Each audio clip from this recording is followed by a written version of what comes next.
প্রিয় শিক্ষার্থীরা, আশা করি তোমরা সকলে ভালো আছো। তোমাদেরকে সকলকে শুভেচ্ছা জানাচ্ছি, আমন্ত্রণ জানাচ্ছি তোমাদের ভিতর থেকে যারা নবম ও দশম শ্রেণীতে বর্তমানে অধ্যয়নরত সেই সমস্ত শিক্ষার্থীদেরকে এই ভিডিওটি দেখার জন্য। ভিডিওটি মূলত মাধ্যমিক গণিতের যে সর্বশেষ যে চ্যাপ্টারটি রয়েছে 17তম অধ্যায়, এই 17তম অধ্যায়ের যে বহু নির্বাচনী প্রশ্নগুলো রয়েছে, অনুশীলনীর যে বহু নির্বাচনী প্রশ্নগুলো রয়েছে, সেই প্রশ্নগুলোর সমাধান নিয়ে এবং তার ব্যাখ্যা, কোন উত্তরটি কেন হবে, সেই আলোচনায় থাকছে এই ভিডিওটিতে। যদি তোমরা ভিডিওটি মনোযোগ সহকারে দেখো তাহলে অবশ্যই উপকৃত হবে বলে আশা রাখি। এরই অনুরূপ যদি কোনো প্রশ্ন তোমাদের পরীক্ষাতে আসে সেগুলো তোমরা সমাধান করতে পারবে। চলো আমরা কথা না বাড়িয়ে ভিডিওটি দেখার চেষ্টা করি। প্রথমেই রয়েছে যে উপাত্তসমূহ সারণীভুক্ত করা হলে প্রতি শ্রেণীর যতগুলো উপাত্ত অন্তর্ভুক্ত করা হয় তার নিচের মান নিচের কোনটি। এখানে তার নির্দেশক নিচের কোনটি। যতগুলো সারণীভুক্ত করা হলে আমরা যদি কতগুলি মানকে সারণীভুক্ত করি তাহলে এলোমেলোভাবে দেওয়া থাকে, তাহলে সারণীভুক্ত যদি করা হয় তাহলে দেখবে যে এরকমই হয় যে এই যে দেখো এখানে 9 এর ভিতরে কিন্তু এটি রয়েছে, অর্থাৎ সর্বাধিক বার রয়েছে এটি, তাহলে পুঞ্জীবিত হলে কাছাকাছি থাকে। আর এখানে সাজানো হলে এই যে সাজিয়ে দিলাম, এখানে অনেকগুলো এলোমেলোভাবে ছিল। 6 থেকে 8-এর ভিতরে দেখো 6, 7, 8 বা 6 একাধিকবার থাকতে পারে, 8ও একাধিকবার থাকতে পারে, 5 একাধিক, এখানে 5 নাই, এখানে 6 থেকে 8-এর মধ্যে আমাদের 5টি মান রয়েছে। ঠিক আছে, তাহলে এই যে এখানে 5টি মান রয়েছে এবং 6 থেকে 8-এর মধ্যকার রয়েছে, এই জন্য আমাদের এটা কি বোঝাচ্ছে, গণসংখ্যাকে বোঝাচ্ছে যে একাধিকবার রয়েছে। অর্থাৎ এখানে আমাদের মনে করো যদি আমি ধরি 6 থেকে 8 এর মধ্যে, এই উদাহরণটি যদি এখানে টেনে নিয়ে যায়, 6 থেকে 8 এর মধ্যে 5 রয়েছে, তাই না? তাহলে এর ভিতরে কী কী রয়েছে, 6, 7, 8 এই 3টে মান রয়েছে। এর ভিতরে ধরে নাও 8 আরেকবার রয়েছে, 6 আরেকবার রয়েছে। এই 5টি মানের জন্য আমি কিন্তু 5 লিখছি। তাহলে এই যে 5 লিখলাম এটি কিন্তু আবার গণসংখ্যা। তাহলে এটি কিন্তু শ্রেণী সীমা হতে পারে না, শ্রেণীর মধ্যমবিন্দু হতে পারে না, শ্রেণীর সংখ্যা হতে পারে না, হতে পারে কি শ্রেণীর গণসংখ্যা। অর্থাৎ যতগুলো উপাত্ত অন্তর্ভুক্ত, উপাত্ত এখানে 5টি অন্তর্ভুক্ত হয়েছে, এই কারণে 5 লিখছি আমরা। এই কারণে এই যে 5 লিখে দিলাম এইটাই কিন্তু গণসংখ্যা। তাহলে আমাদের ঘ নম্বর উত্তর হচ্ছে পরিসংখ্যানের অবিন্যস্ত উপাত্তসমূহকে মানের ক্রমানুসারে সাজালে উপাত্তসমূহ মাঝামাঝি কোনো মানের কাছাকাছি পুঞ্জীবিত হয়। উপাত্তের এই প্রবণতাকে বলা হচ্ছে কেন্দ্রীয় প্রবণতা। আমরা যখন কেন্দ্রীয় প্রবণতার সংজ্ঞাটি পড়েছি বা তোমাদের পাঠ্যবইয়ে যে একটি দেখবো উদাহরণ রয়েছে, উদাহরণের ক নম্বরে এই প্রশ্নটি চাওয়া হয়েছে যে কেন্দ্রীয় প্রবণতা বলতে কী বুঝো, তখন কিন্তু এই ব্যাখ্যা দেওয়া রয়েছে। তাহলে উপাত্তসমূহ যদি মাঝামাঝি কোনো মানের দিকে যে পুঞ্জীবিত হয়, মনে করে এখানে উপাত্ত ছিল এলোমেলোভাবে, এই 3 নম্বরে যে উদাহরণটি আমরা এই টেনে নিচ্ছি। আবার এখানে যে উপাত্তসমূহ এলোমেলো থাকার পরে এটিকে যদি বিন্যস্ত করা হয়েছে যখন তা একটা ব্যাপ্তিতে, তখন দেখো মাঝামাঝি মান এই যে 9 রয়েছে, এই 9 সাধারণত দেখবে তোমাদের যতগুলো প্রশ্ন পাঠ্যবইতে দেওয়া রয়েছে সবগুলো মাঝামাঝি মান, একটি মান রয়েছে, মানটি জন্য বেশি থাকে। এই যে মাঝামাঝি কোনো মানের কাছাকাছি পুঞ্জীবিত মানে কাছাকাছি থাকার মানের যে প্রবণতা, এই প্রবণতাকেই বলা হচ্ছে কি যে কেন্দ্রীয় প্রবণতা। ঠিক আছে, তোমাদের পাঠ্যবইতে কেন্দ্রীয় প্রবণতা বলতে কী বুঝে, কেন্দ্রীয় প্রবণতার যে 3টি পরিমাপ রয়েছে সেই সম্পর্কেও ধারণা দেওয়া রয়েছে। ওখান থেকে আরও একটু ক্লিয়ারলি ধারণা নিতে পারো যদি আমার এটি না বুঝে থাকো। তাহলে এখানে এই কেন্দ্রীয় প্রবণতা গেল। আমি চলে যেছি 3 নম্বরটিতে। 3 নম্বর প্রশ্নটিতে নিচে সারণীতে তাপমাত্রা গণসংখ্যা 6 থেকে 8, শ্রেণীব্যক্তি 3। আসলে শ্রেণীব্যক্তি 3, 6 থেকে 8 যখন ধরছি, 6 থেকে 8 এটার জন্য আমাদের শ্রেণীব্যক্তি 3 যথেষ্ট রয়েছে, ঠিক রয়েছে। কিন্তু আমাদের একটি সমস্যা রয়েছে, এই 8 কিন্তু আবার ধরা পড়ছে। ঠিক আছে, অর্থাৎ এখানে অবিচ্ছিন্ন করা হয়েছে এই তালিকাটিতে। এই অবিচ্ছিন্ন করার ফলে আমাদের কিন্তু 8 2বার ধরা পড়ছে। 2বার ধরার যখন থাকবে তখন আমাদের শ্রেণী প্রাপ্তিটা ব্যবহারে এই বের করার নিয়মটা হচ্ছে যে পরবর্তী শ্রেণীর উচ্চসীমা, অর্থাৎ উচ্চসীমা এখানে 10, এই 10 থেকে আমি এই 8কে বিয়োগ করে দেবো। যে কোনো শ্রেণীর উচ্চসীমা তার পূর্ববর্তী শ্রেণীর উচ্চসীমা বাদ দিয়ে দেবো, অর্থাৎ যে কোনো শ্রেণীর উচ্চসীমা থেকে তার পূর্ববর্তী যে শ্রেণী থাকবে সেই শ্রেণীর উচ্চসীমাটি বাদ দিয়ে দেবো, থাকবে কত, 2 হবে। এই কারণে আমাদের এই শ্রেণীব্যাপ্তি এটা কিন্তু ভুল রয়েছে। ঠিক আছে, আমরা যদি শুধু এইটুকু বিবেচনা করি তাহলে ঠিক, কিন্তু সামগ্রিক বিবেচনা করতে হবে। সারণী প্রশ্নটি তো সব মিলেই, এই জন্য আমাদের এই ব্যাপ্তিটা এখানে কত হবে, 2 যদি হতো তাহলে ঠিক ছিল। তাহলে এটা ভুল রয়েছে। আমরা চলে যাচ্ছি 2 নম্বর অপশনটিতে, মধ্যক শ্রেণী 8 থেকে 10। যেহেতু 9 রয়েছে, মধ্যক শ্রেণী আমরা পরিচয় যদি হতো তাহলে তো নিশ্চিতভাবে বলে দেওয়া যেত, কিন্তু মধ্যক শ্রেণী আসলে 9 হবে কিনা আমরা কি করে ধরে নিব। দেখো আমাদের এই মানগুলো যদি যুক্ত করে দিই, 9 আর 4 13 আর 5 কত হয়, 18 হয়। 18কে আমাদের n ইকুয়াল কত, আমরা 18 পাচ্ছি। তাহলে n/2 এর মান হবে মধ্যক, 18/2 ইকুয়াল কত হচ্ছে 9। 9 কোন শ্রেণীতে রয়েছে, এখানে রয়েছে। তাহলে এটি হচ্ছে মধ্যক শ্রেণী 8 থেকে 10 হচ্ছে মধ্যক শ্রেণী। যদি 9 আমার এখানে থাকতো, এখানে যদি 4 থাকতো, তাহলে কিন্তু মধ্যক শ্রেণী পরিবর্তন হয়ে যেত। ঠিক আছে, তাহলে এই মধ্যক শ্রেণী এটা আমাদের ঠিক রয়েছে। তাপমাত্রা অবিচ্ছিন্ন চলক, আসলে তাপমাত্রা অবিচ্ছিন্ন চলক, কারণ অবিচ্ছিন্ন বলতে বোঝায় যে চলকের মান মানে পূর্ণ সংখ্যা নাও হতে পারে। পূর্ণ সংখ্যা যদি হয় তাহলে কিন্তু আমাদের সেটা বিচ্ছিন্ন হয়ে যায়। যেমন পূর্ণ সংখ্যা বলতে প্রাণী বিষয়ক, জনসংখ্যা বিষয়ক এই উপাত্তগুলো আমাদের আছে বিচ্ছিন্ন চলক হয়ে থাকে। আর যে চলকের মান যেমন বয়স, ওজন, উচ্চতা, তাপমাত্রা এগুলো কিন্তু দশমিকে চলে যায়। যেমন আজকের তাপমাত্রা 30.5 ধরা হয়, তাহলে এটা কিন্তু এই দশমিকে চলে গিয়েছে। আবার যদি এখানে যদি ওজন, যে আমার ওজন মনে করো তুমি ধরলে যে 40, তোমার ওজন মনে করো ধরে নিলে যে 40.5 কেজি, এটা কিন্তু দশমিকে চলে যায়। 40.1 কেজি এটাও কিন্তু দশমিকে হয়ে যায়। তাহলে এই দশমিকে যদি চলে যায় সেটা কিন্তু অবিচ্ছিন্ন চলে যায়, ঠিক আছে।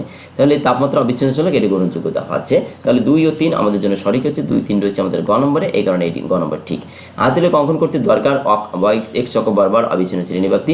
আসলে x অক্ষ বরাবর অবিচ্ছিন্ন শ্রেণীব্যাপ্তি দিতে হয় আয়তলেখ অঙ্কন করতে গেলে। আয়তলেখ আমরা যখন এইভাবে অঙ্কন করি তখন আমরা এই বরাবর কি করি, আমরা অবিচ্ছিন্ন শ্রেণীব্যাপ্তি দিয়ে থাকি। শ্রেণীব্যাপ্তিটা, এই অবিচ্ছিন্ন শ্রেণীব্যাপ্তিটা আমরা এখানে বসিয়ে থাকি। আর এই ওয়াই অক্ষ বরাবর গণসংখ্যা, ওপরের দিকে এই ওয়াই অক্ষ, এই যে এটা হচ্ছে এক্স অক্ষ, ওপরের দিকে বলা হয় কি ওয়াই অক্ষ বরাবর গণসংখ্যা, এটি আমরা গণসংখ্যা বসিয়ে থাকি।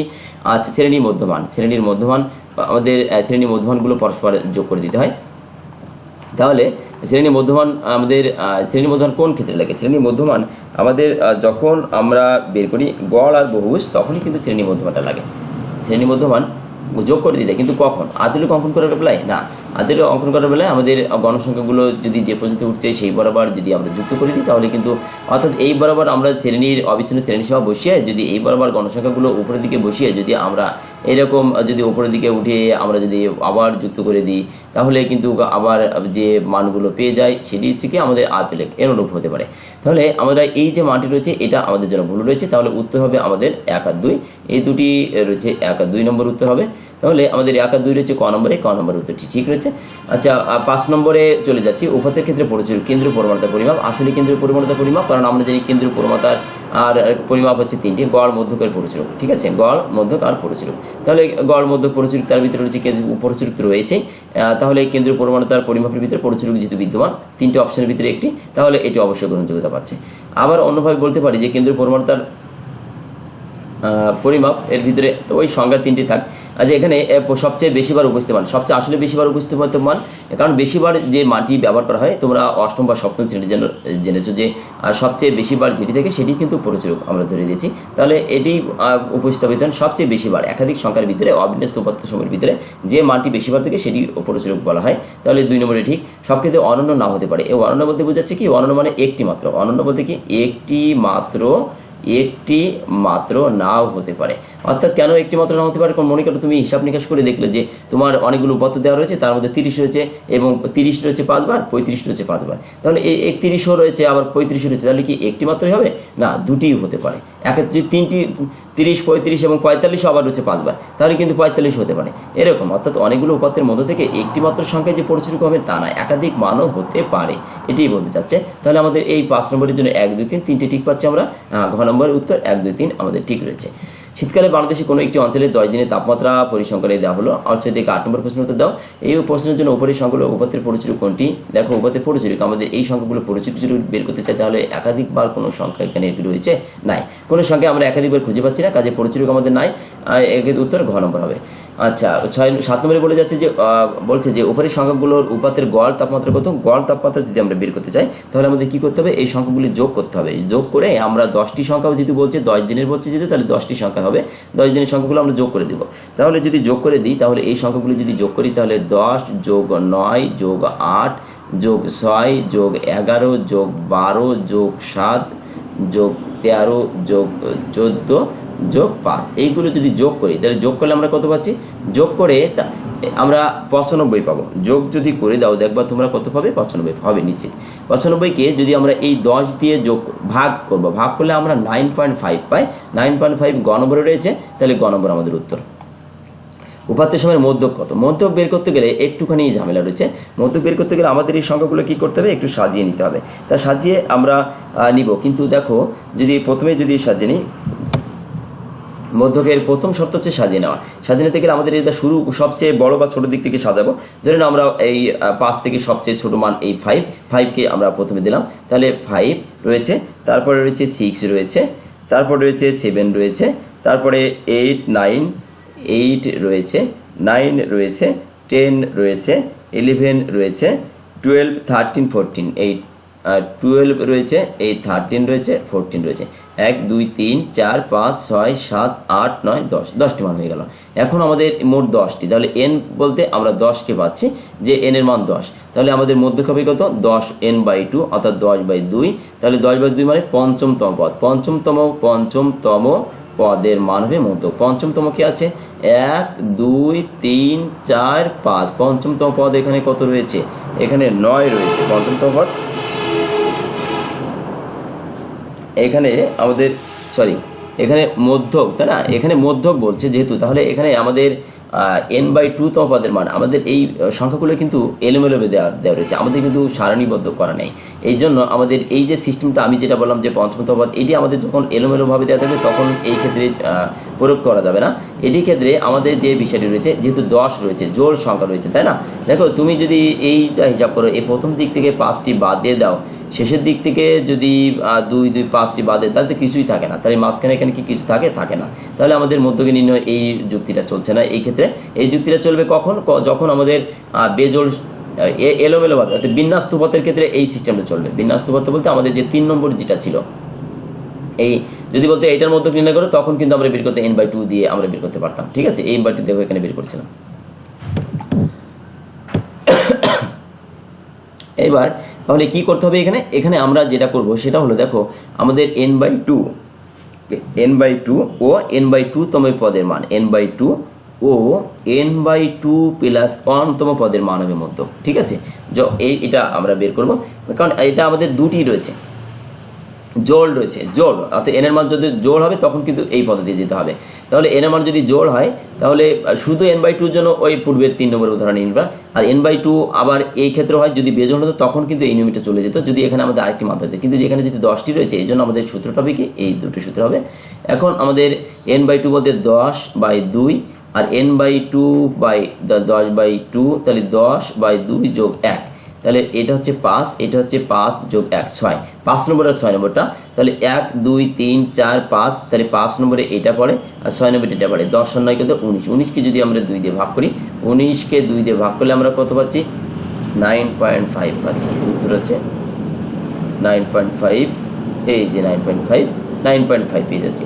যদিও এখানে আমার একই প্রশ্নে ডাবল রয়েছে, এখানে এই প্রশ্নটি ভুল রয়েছে, গ নম্বরের যে অপশনটি শুধুমাত্র 9 হওয়ার কথা, এখানে 9.0 অথবা 8.5, এখানে মূলত 8.5 হওয়ার কথা, 8.5 তোমাদের পাঠ্যবইতে দেওয়া রয়েছে। তাহলে আমাদের এখানে 9.5 ক নম্বরের উত্তরটি ঠিক রয়েছে, এই নিয়মেই তোমরা অনুসরণ করবে।